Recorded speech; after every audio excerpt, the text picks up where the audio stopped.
Bonjour, c'est Guylaine, 5 minutes avec toi. Aujourd'hui, on parle du ressentiment. Mais qu'est-ce que c'est que le ressentiment? En fait, c'est un sentiment qui reste, dont on n'arrive pas à se débarrasser. Et Bouddha dit à ce sujet, entretenir du ressentiment, c'est boire un peu de poison chaque jour en espérant que l'autre en mourra. Pourquoi?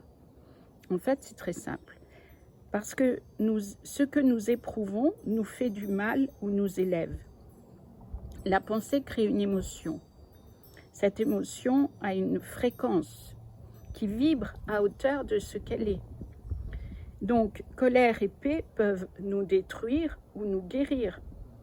Que nous l'éprouvions pour nous-mêmes ou vis-à-vis de l'autre, le résultat est identique.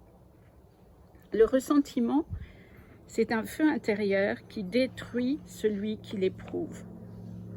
De plus, c'est oublier que nous attirons les gens et créons les situations selon notre fréquence. Nous sommes donc responsables de tout ce que nous vivons. Et le ressentiment est une conséquence de la colère qui est elle-même la conséquence d'une souffrance.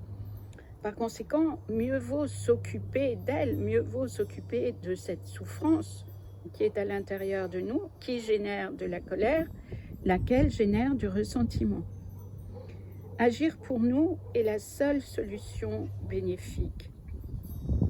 Si vous pensez avoir été lésé par quelqu'un ou par quelque chose, par une situation, occupez-vous de vos émotions et de vos sentiments par rapport à cette personne ou à cette situation.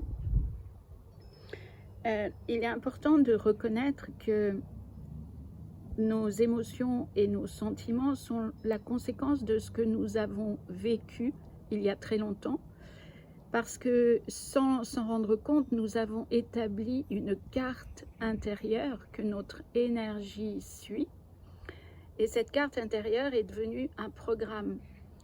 Par exemple, on aura très vite fait de se croire victime d'une personne ou d'une situation parce que lorsque nous étions enfants, nous avons souffert à cause d'une personne ou d'une situation, et à l'époque, on était réellement victime puisque nous n'avions pas la capacité de changer la situation ou de quitter la personne comme nous l'aurions peut-être voulu.